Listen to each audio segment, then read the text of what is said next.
Blue Jay here, back in another book. Today, I would like to discuss a chapter of a book that I found very interesting, very compelling, very profound. I do want to express the copyright. It is permissible to use limited portions of a work, including quotes, for purposes such as commentary, criticism, news reporting, and scholarly reports. So, as I read these books, there's going to be, please don't put Blue Jay in a box, meaning that Blue Jay agrees with every single author that she reads. No, it's basically it's like a buffet. I pick up what I like, and I leave what I don't. Even people's ideals, Arthur's ideals, or things like that, I keep them aside. That's not. I take what is beneficial to my life and what makes me become a better person or brings realization, and I feel like this book definitely did. So sometimes I like to go to the library, and I like to go to the library, and I judge. Sadly, I do judge books by covers. Well, I really judge them by their titles, and I look through the section that I really like, which is usually nonfiction. I really want to delve into more fiction, which I have, but I guess I'm a nonfiction gal. Yeah, so I was at the library, at my public library, and I was looking through a book, and I found a gem. And it's funny because the author's name is a gem. Her name is Pearl S. Buck. And the title of the book is called To My Daughters with Love. And where I want to really magnify on in this book is chapter 13. This book, let's see. We're going to see when it was published. It was published in 1967. So it was quite some time ago. Okay. The chapter is chapter 13, and the title is called The Education of Women. So I'm going to start with the first thing. In a subject so large, I have wandered here and there, trying to choose what to say about the education of women. I could easily choose a single aspect, such as, for example, the choices of subjects which a women's college should offer to its students, or I could choose one subject such as literature or the art of writing, and still hardly penetrate a surface. Instead, I choose to plunge straight into the basic problem that women face before, during, and after such education as they get. So she's saying, women were profound. There's so many subjects that she can bring up. She's going to zoom into one part, just like I'm zooming into one part of her book, because the book, is profound. So I do suggest you read the entire book if you would like. But chapter 13 caught my eye, and I had to read this chapter a couple times, and I was like, you know what? Let me share it, because sometimes things get lost in books.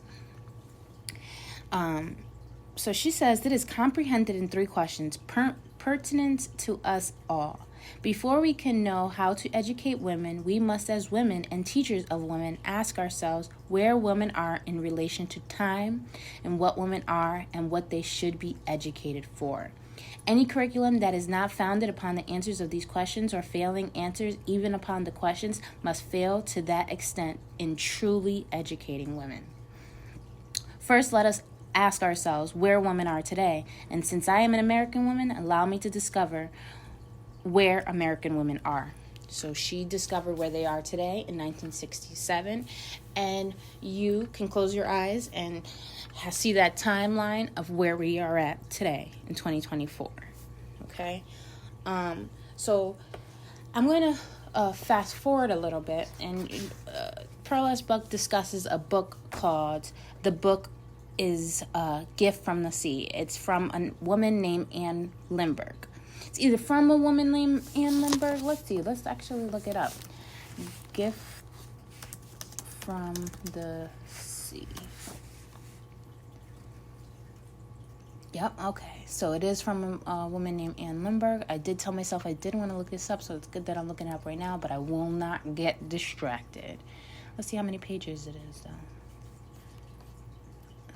Let's see if I can see that. 124 pages, The Gift by the Sea. So check it out. But so, and let's see when this one came. Was published. Let's see. Gift by the Sea and Lindbergh. When was it published? 1955. Oh boy. Thank you, Google. Okay. So she discussed about this book, The Gift from the Sea. So apparently Anne Lindbergh is a woman that is just successful. She has everything that that we women want in life. We want to be educated. We want a house. We want a family. We want kids. We want all the great things in life. And Anne Lindbergh, she's someone that has all the great treasures that she wanted. However, she runs away from her home, not runs away and never comes back, but she runs away, and the gist of it is that she runs away to find solace by the sea. And I can relate because, I love to run, and sometimes when I run, I feel so free. And running is, that's another story for another day, but I can relate to this in so much so because I run from situations, and maybe that's why I'm a blue jay. I like to fly away and just go away sometimes. And Pearl S. Buck kind of sums it up and explains as to why I feel this way, Anne Lindbergh feel this way, and I'm pretty sure many other women feel this way. And she's saying, like, even though we have all these things, and even though you can look at the problems in your life and then you can be like, hey, if you're being optimistic, or even if you're being honest with yourself, you can be like, you know what, I do have this, I do have that. Thank God I have this. Thank whoever I think that I have this. Thank myself that I have this. Yet we're still divided. We still need solace. We still need to go find something. And that's where Pearl S. Buck has the gist of it, and she brings this book up to zoom into the real problem in women, and the fact is that we're divided. Okay, there's something that's missing. There's a void that's missing that we need to fill. I don't know. Do we need to fill it? I'm still learning, but I'm just sharing. 2. I'm speaking, I'm venting, I'm speaking to myself, I'm thinking, coming to realizations, and when I speak, I bet it's making you come to your own realizations. And if there's a realization that you come to, please comment below and share it, because we're learning together. Okay, so I'm going to skip around because she explains the book. I don't want to get hit for copyright, because I'm not trying to take her information, but I love this profound thing. And before I was going to read the whole chapter, but I don't want to seem like I'm trying to take her work. Anyway, so she posed the question. Oh, this is a really good part. This is not my book. I can't highlight it. So I have to skip around and read where I was. She said, okay. So Pearl S. Buck says, a few years ago, I heard an American woman put into one trenchant sentence the whole problem. She said, why doesn't somebody tell us what we are supposed to be so we can be it? I totally agree with that. When I first read this, when I first read this chapter and I got to that, after I got to the end quote, I was like, so serious. That would be so much easier. It would save so much time, and it would save so much heartache. Just tell me so I could be it. I'll be it. I'll work hard. I'll be it, instead of me having to search for it.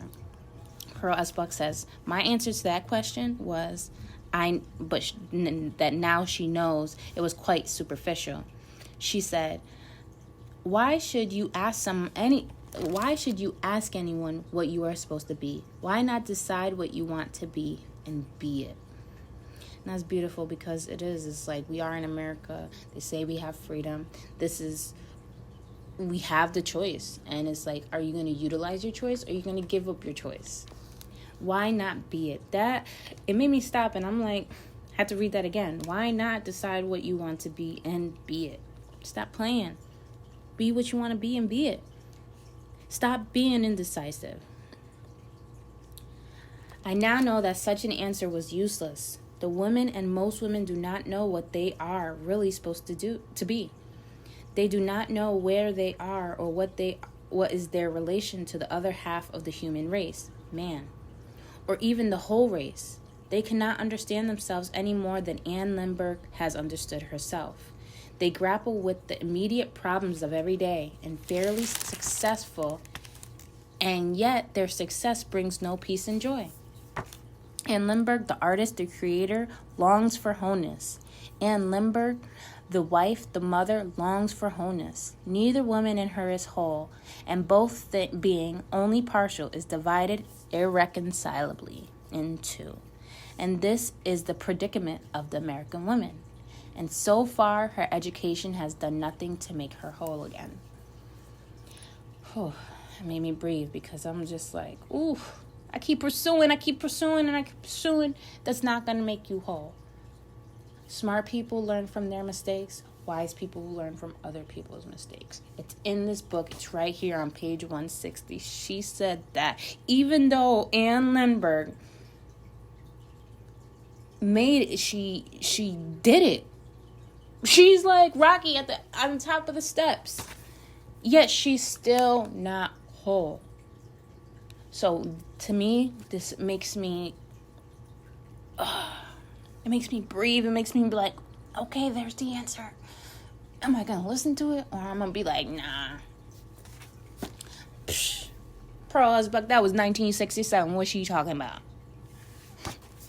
No, I'm not going to be like that. I want to be wise. So let's jump down to where she says into like men, because we center our lives around men. I mean, if you don't, I'm proud of you. Girls, put a comment below. Teach me how. Show me the way. But I'm getting better. So I am sharing my way. So share me yours. This is the basic problem of women. All women, and it is the problem which the teachers of women must face. How far, they must ask themselves, does their teaching go towards mending the split in women's nature? Until it is mended, we shall not have what the world so sorely lacks today: the power and the influence of women, freely expressed and used without shame or subterfuge, and beyond that, valued equally and universally with the power and influence of men. How shall we mend this personality which is today's women, certainly today's American women? I think, first of all, by assuring her that she has no reason for guilt. Don't feel guilty. Don't feel guilty that you have all this success. You have great kids. You have a great man. Or you don't have a great man, but you have great kids and you have a great education and you have your master's. Or that you're in school and you're pursuing to have all this and you have great kids. But you're alone. Like, there's just so many things. Stop feeling guilty. Stop feeling guilty for not being satisfied. 'Tis okay. Her uneasiness, her self-doubt, her bewilderment are not the result of her own wrongdoing or failure. Yes, everything that you did was great. And be proud of that. It's different. Pearl Husbuck says it's extraordinary. You are not a housekeeper, a mother, a wife. She carries on in her spare time the civic works upon which much of the nation's welfare depends. That's what Pearl Husbuck said. And that's the truth. Women, we make this world run. And it's hard because we feel as if we don't get the recognition that we deserve. We have these emotions, we have these feelings, and we're just something missing. So I know I'm not alone because I read this chapter and I'm like, hold up. 1967, 2024, I'm relating. Pearl Husbuck is talking about Anne Lindbergh's book. And she said that this book went to the top of the bestseller nonfiction and continued there off and on for many months. And the book was read by many women.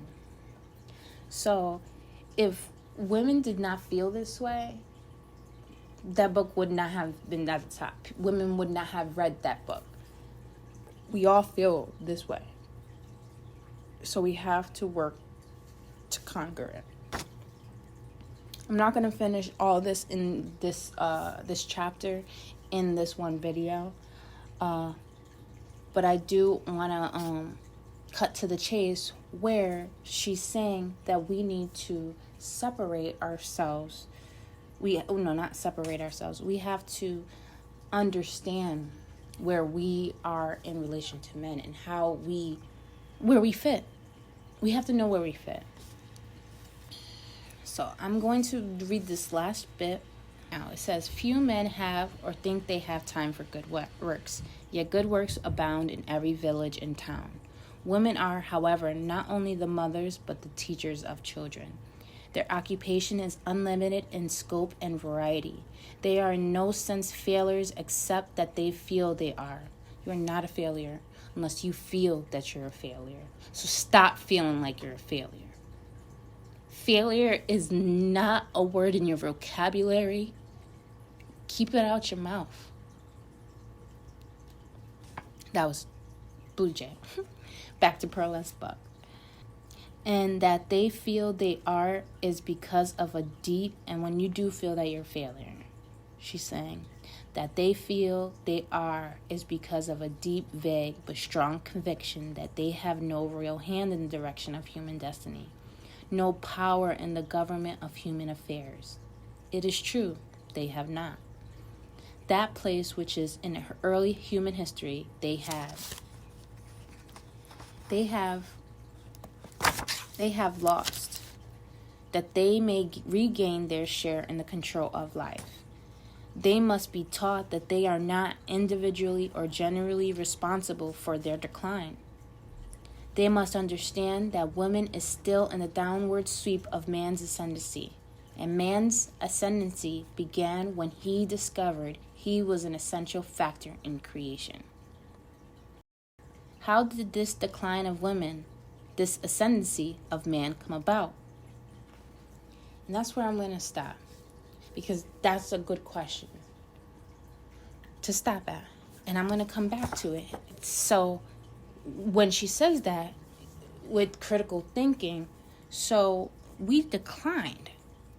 There was a downward sweep of man's ascendancy. So that man were ascendancy. Let's look up what ascendancy means. Google. Thank you very much. Ascendancy.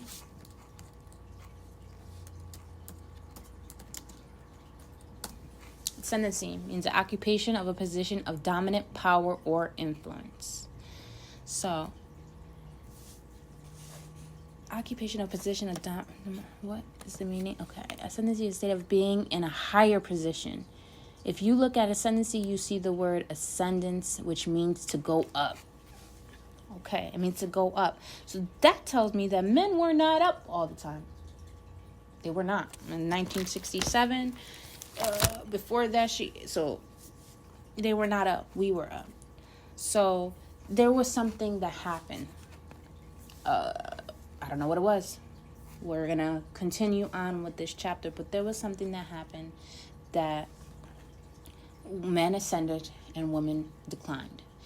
And she says that it was an essential factor in creation, that men realized that they were an essential factor in creation. And today, in 2004, I'm like, how did they not know? How did they not know? What do you mean they did not know? Okay? I'm confused. That's confusing. But no, you know what that is? That's history. And that's why we need to know our history. As women. Not as only black women, but as women. We need to know our history because we feel a way for a reason. There's something that was taken from us, that it continues to be taken from us because of this gender war and this, I don't know what's going on. I guess I can't define it. Maybe Google can. But I can't define it. But what I can do is search for the answers. And Pearl S. Buck has her own. And the many other books have their own. And we have our own. And we need to come together to fill our void and feel that division that makes us run away, that makes us find silence by the sea, that makes us find silence by the forest, nature, trails. That's my favorite. I know men, well, I'm talking about women today. And always. Because we matter. We matter.